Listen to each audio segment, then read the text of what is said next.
everyone. Thanks for joining us on Chicago Tonight, Black Voices. I'm Brandis Friedman. Here's what we're looking at. Some people want to say curfews don't work. I can tell you, ladies and gentlemen, they work. City Council moves forward with giving the police power to issue a snap curfew for teens. No amount of money will make James Gibson whole. Chicago awards another multi-million-dollar settlement to a wrongfully convicted man who spent almost 30 years in prison. No one has the right to betray them by restricting their ability to grow, explore, and gather in any of Chicago's 77 neighborhoods. And with that City Council curfew vote, what do teens have to say? New reporting has some clues. And now to some of today's top stories. Former Chicago Mayor Rahm Emanuel confirms he is eyeing a presidential run.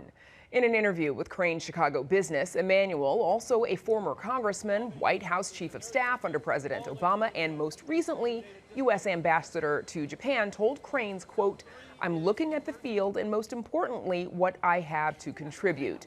Governor J.B. Pritzker is also widely thought to be considering a run as well. Cook County officials are forecasting a budget shortfall of $211 million for the 2026 fiscal year. The projected gap is less than a shortfall of $218 million last year and significantly below the $409 million shortfall during the peak of the COVID-19 pandemic in 2021. Cook County Board President Tony Preckwinkle said in a statement, quote, "By making tough decisions, implementing budget best practices, and spending taxpayer dollars responsibly, the county has created a strong fiscal foundation as it navigates the unpredictability and volatility being created at the federal level." The Chicago City Council agreed today to pay $23.4 million to resolve 3 lawsuits alleging a wide range of misconduct by Chicago police officers. In the largest settlement, Chicago taxpayers will pay $14.75 million to James Gibson, who spent more than 29 years in prison after being convicted of a double murder he did not commit. Gibson says he was tortured into confessing by detectives directly supervised by disgraced former Chicago Police Commander Jon Burge. Here's what Gibson's lead attorney had to say after the settlement was confirmed. When people think about Chicago, they think about former President Barack Obama. They think about First Lady Michelle Obama. They think about Michael Jordan and Oprah Winfrey. What they don't think about is Chicago is the wrongful conviction capital of America. The wrongful conviction capital of America. Less than 6 months into the year, Chicago taxpayers have spent at least $189.3 million to resolve nearly 2.5 dozen lawsuits, exceeding its budget to resolve lawsuits alleging police misconduct by more than $100 million. Now, that's according to city records. And we will hear from James Gibson later in the show. A reminder that street closures for Chicago's 2025 NASCAR race begin early Thursday morning. Starting at midnight, Balboa Drive will become fully closed between Columbus Drive and DeSable Lakeshore Drive. No parking restrictions will also be put in place along Columbus Drive in both north and southbound lanes between Jackson and Balboa. On Friday morning, curb lane closures will begin for both directions of Columbus Drive between Jackson and Balboa. The annual street race takes place July 5th and 6th. Up next, details about the City Council curfew vote right after this. Chicago Tonight, Black Voices is made possible in part by the support of these donors.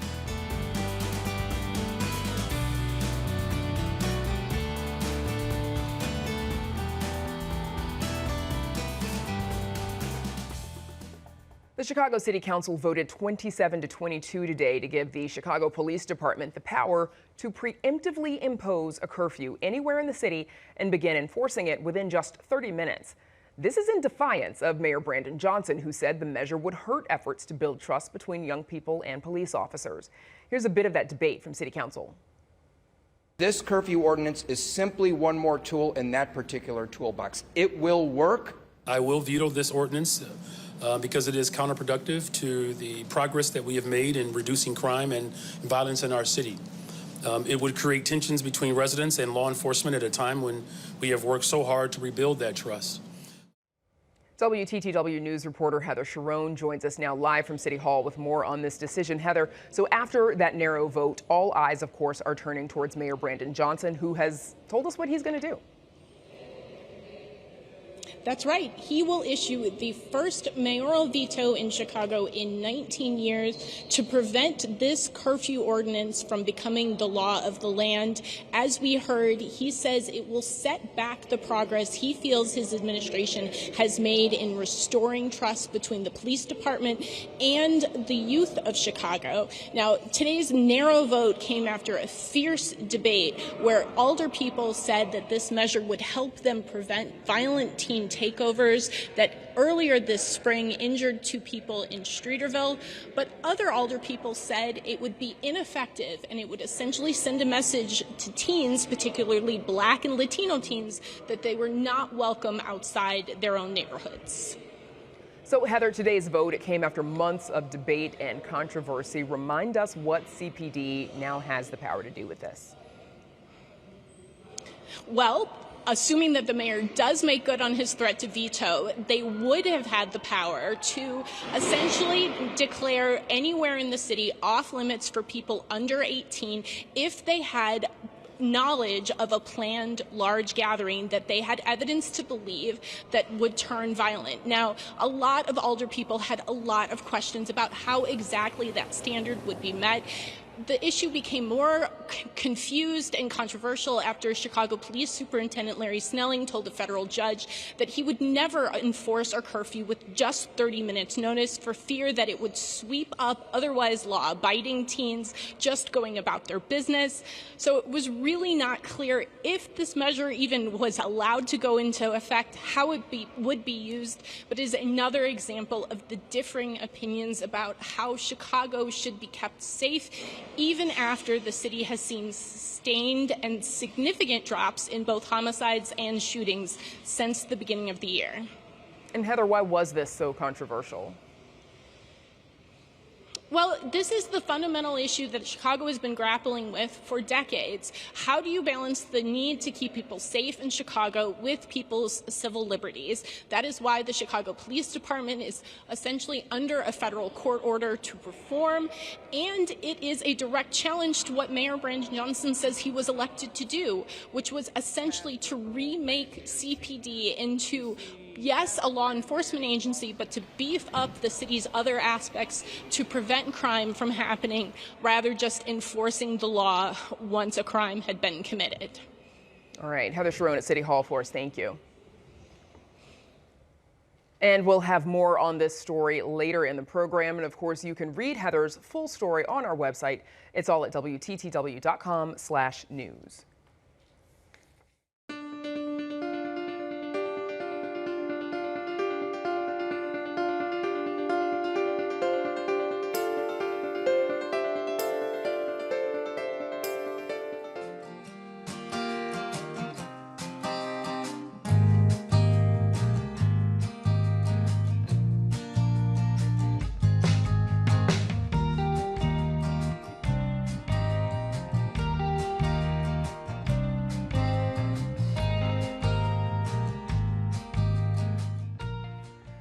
29 years, 4 months, and 7 days. That's how long James Gibson spent in prison for a crime he did not commit. The confession that led to Gibson's conviction was tortured out of him by Chicago police detectives under the direct supervision of Jon Burge, the disgraced former Chicago police commander who left a legacy of tortured confessions and wrongful convictions. As we mentioned earlier today, the Chicago City Council approved a $14.75 million settlement for Gibson's wrongful incarceration. And joining us to tell more of his own story is exoneree James Gibson. Thank you for joining us. Wow, thank you for having me. So you were exonerated in 2019. You received a certificate of innocence in 2020. What is the settlement today? What does it mean to you? What does it represent? Well, not really, can't really answer that question, what it represents. It just represents the continuation of a misjustice, so to speak. A continuation? Of misjustice. How so? How does it continue? A lot of people are making comments about James Gibson just got $15.5 million on a settlement. But if you look at all the other settlements that's for the last 23 years, the last 30 days, 60 days, 90 days, verdicts on the Latinos, the Mexicans, the whites, they getting 20, 25, $30 million. You know what I'm saying? And so somebody had contacted me and said $15 million is a lot of money. $15 million is a lot of money to somebody ain't never been rich before. And so there's no justice, no peace in these cases, you know what I'm saying? These atrocities across Chicago is leading the nation in wrongful conviction. I told the city of Chicago in 2019 when I was released on the eve of the resurrection of Christ, my mother's birthday, April the 15th, the month she passed away, April the 2nd, that these cases was coming down. And right now, the city of Chicago got exposure to $2.5 billion. And so when you say $15 million, I'm happy, no, I'm not happy about that. It's just. Do you feel like there's no dollar amount that makes up for what you've lost? No, ain't no dollar. There's no dollar amount that can make up for what I lost. I lost my mom, I lost everything. You know what I'm saying? I never got a chance to be married. I went off to the Army. I never served my country. You know what I'm saying? I never did the things that my mother set out for me to do. I graduated out of high school, going to college. I did everything. I played by the rules. You know what I'm saying? I lost 30 years, 29 years, 4 months, and 7 days. I can't get that back. As we mentioned, Jon Burge and the detectives that worked for him, they became known for torturing confessions out of dozens of men. And for a long time, no one believed these men when they told people what was happening to them. When did you realize that what had happened to you was part of a much bigger system-wide problem? I realized there was a much bigger problem when I had got into from IDOC to DOC. I started litigating and filing motions back in 1990 on the record. And when I got into while you were still incarcerated. And so I became a jailhouse lawyer inside the prison. And when I became a jailhouse lawyer, so to speak, and I was in Pontiac, Stateville, and Menard, I started realizing that I started meeting people from the south side, the north side, the west side, and east side of Chicago, and they all had the same story. And we never met each other before in our lives. So you all met in prison and started learning each other's stories, and the same thing happened to you? It wasn't that they was learning each other's stories. I was the lawyer. I'm the voice of the voice. You know what I'm saying? I was the jailhouse lawyer, so I had the best jobs in the prison. I was the gallery worker. I was the warden's porter. I worked the yard detail, so I had access to all of the prisoners where other prisoners didn't have access to. And so by me having this movement, free movement throughout the whole system, I was able to communicate and find out, man, you from out west? You from out south? You from out east? You from out west? You from out north? Then I started looking at the brothers that was coming out of Inglewood off 57 and Aberdeen, and it's like 16 off my block alone. My nephew, Robert Robertson, who was just released not too long, a month ago, did 28 years, 28 years and 10 months. You know what I'm saying? So I started saying, wow, it's something going on. But at the same time, nobody was able to put the pieces together because they was never able to move around to be able to communicate. And so I was the ears and the voice of the land. And so I started understanding what was going on. I'm like, man, this is bigger than just me. This is a pattern in practice. Somebody got to be on notice about this atrocity. They've been stealing our brothers and cousins, our aunties, your uncles and grandfathers. And so that's how I realized it was something bigger than me. So you just heard the reporting from Heather Sharon, well, not from Heather Sharon, but earlier in the show about the settlements that were reached, that the city councils had to make over the years, hundreds of millions of dollars. What does that tell you? How does that sit with you? Well, I ain't got to hear nothing from what the city done told me about how it works. I've been the one putting these cases out since 1990, from the south side, the west side, the north side, and the east side of Chicago. I've been the one sending these BDs, GDs, Stones, Vice Lords, L. Rookins, LGBTs, and all the rest of these brothers, the Latinos and the Mexicans. So you're saying gang members who are alleged gang members who were convicted or wrongfully convicted? False imprisonment. You know, if one time I just went crazy and just started overturning cases just to be overturning them.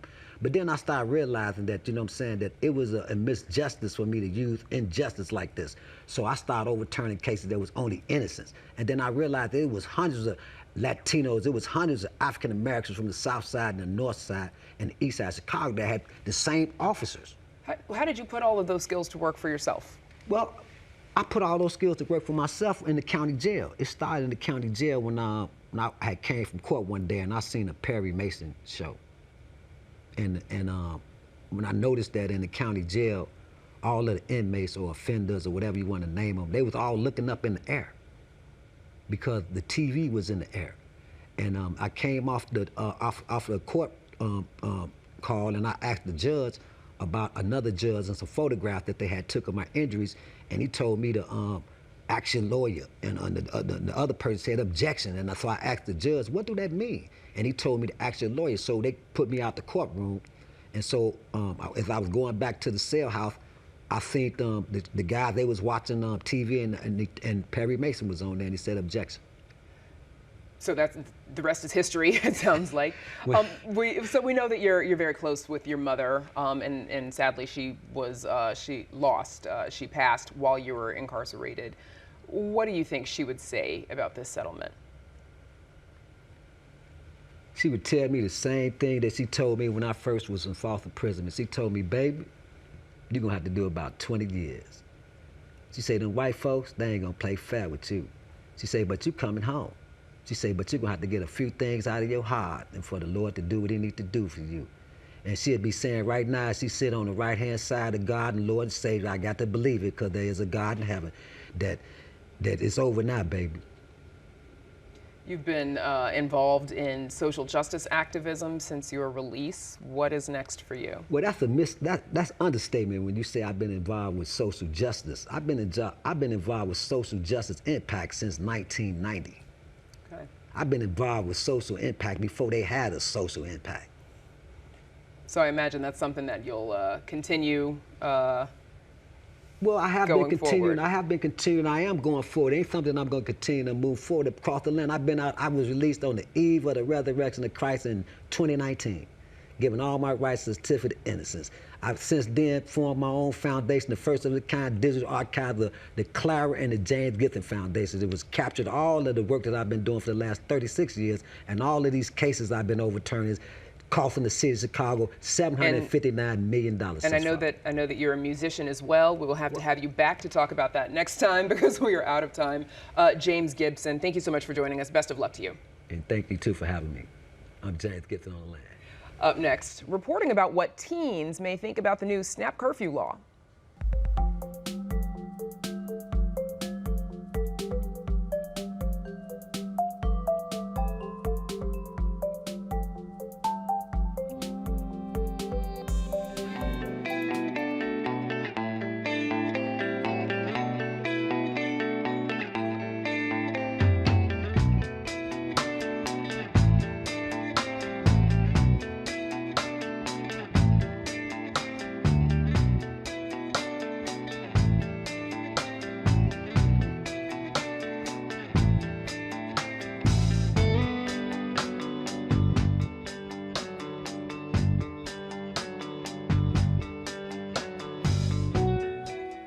As we heard earlier, City Council narrowly passed a controversial SNAP curfew ordinance this afternoon following months of debate. The measure is aimed at curbing large gatherings of teens, but for many young people in Chicago, there aren't many places for them to gather and socialize. Joining us to discuss the SNAP curfew measure and why it's harder for teens to find places to come together are Chima Ikoro, community engagement editor at Southside Weekly, and Corley J., community investment reporter at The Tribe. Thanks to you both for joining us. So The Tribe and Southside Weekly, the two of you have been working on collaboration to cover this SNAP curfew debate. Corley, let's talk about the terms, teen trends or gatherings versus teen takeovers, they're sometimes called. What exactly are these events, and what are some of the misconceptions people might have about them? Yeah, for sure. Thank you for having me, Brandis. So teen trends, teen takeovers are when teens come together and they plan these gatherings in advance, mostly downtown. And it's been a lot of misconceptions about violence. You know, some of these teen trends have ended with people being hurt. One notably ended with a teen losing his life in Millennium Park, which led to a curfew. And so since then, there has been a lot of talk about how to kind of prevent these teen trends and gatherings from happening. So, Chima, how do teen gatherings, how do they provide an outlet for teens? Yeah, so it gives them a place to essentially, well, they're bored, right? They're spending time at the house a lot, especially in the summertime when they're out of school, et cetera. So they might not have this after school programming, and especially young people who are coming from neighborhoods where maybe there's not a lot to do recreationally in their neighborhood, or, those recreational activities might be in places that aren't safe for them to go. These teen trends or takeovers are providing them with the space to be able to meet up with their peers, their age mates, their classmates, friends that they have that live in other neighborhoods.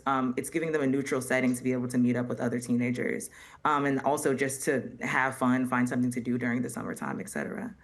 At the same time, unfortunately, as you mentioned, Coralie, some of these teen gatherings have led to activities that make people concerned for their safety. What have people that you spoke with said about how the violence can be prevented?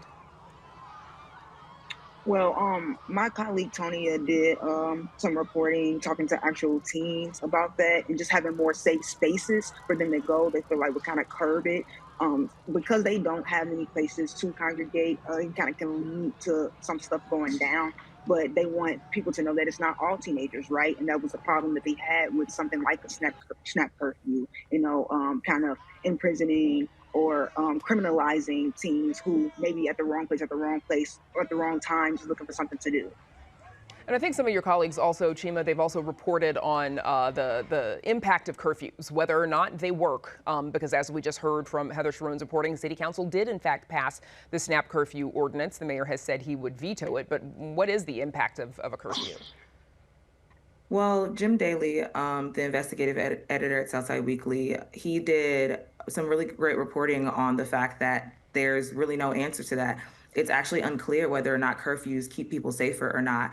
And the issue is that, providing this idea of safety in one place can then create this bubble of unsafety or violence, et cetera, in another place. So the curfews are not actually meeting the issue at its root. And if they're not meeting downtown, then they're meeting somewhere else. It almost seems as if we're trying to segregate this violence to their own neighborhoods or their own communities and saying like, yeah, these areas are just off limits because that's what's most valuable to us. And that doesn't actually solve the issue. So it's actually hard to determine whether or not curfews actually keep people safe. And even in the city of Chicago, the enforcement of curfews seems to be varying, and it's not always consistent. And so even with the curfew that we had before this curfew ordinance was passed, it's not like it was being enforced on a consistent basis, and sometimes it's even weaponized to be used in a case-by-case situation, as opposed to being a blanket thing. So it's hard to even tell. Also, Chima, and based on your reporting, you've spoken to parents about the challenges of raising a teen in 2025 in Chicago. What have they said? They said that, well, one, social media is influencing a lot of the ways they go about communicating with each other and navigating the world around them. And that's had its benefits, but it's also had, some problems because obviously, like, if you're trying to mitigate what's going on amongst teenagers and how they're influencing each other, the easiest way for them to be able to connect with each other without supervision, et cetera, is on social media. And like I said, that can provide them with some freedom and autonomy, but that also creates a space for young people, because we have to remember they're children, to be able to influence each other to handle things, go about things in a way that may not be the safest. But that being said, though, these parents are also expressing that the reason why a large chunk of the time they're spending socializing with each other is online is because there's not as many things to do out in the real world, right? So one of the parents mentioned how she had a pool in her public housing complex.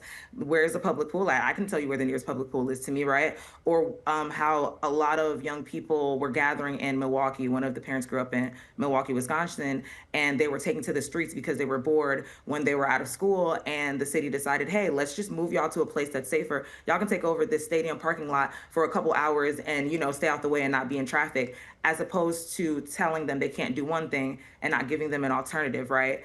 So I think the main thing is that young people are needing a place or places to feel safe and also to feel autonomous. And there are things taken away from them without giving solutions. Yeah, Coralie, you looked into some of that, like the lack of amenities and third spaces for teens compared to in the past. What were some of those amenities and what happened to them in about 30 seconds? Yeah, we had places, safe places for teens, like teen clubs, also known as juice bars, that no longer exist. They didn't exist when I was growing up, so I know that kids today have no idea what that was like. Also, we had malls that kids were able to go to, teenagers, but those have long gone out, because of online shopping, but also because of the youth escort policies. You can't go to malls at the weekends, after hours, after like 5 o'clock without a parent or an escort with you. I also know that Navy Pier has the same kind of escort policy. So these places, these teen safe places have dwindled, and with the lack of the people, the teens have a lack of place to kind of meet up, and that's why they choose places like downtown to do so. Okay, reporting from Corley J and Chima Okoro, thanks to you both for joining us. We appreciate it. Thank you. And that is our show for this Wednesday night. Join us tomorrow night at 5:30 and 10. Now, for all of us here at Chicago Tonight Black Voices, I'm Brandis Friedman. Thank you for watching. Stay healthy and safe, and have a good night.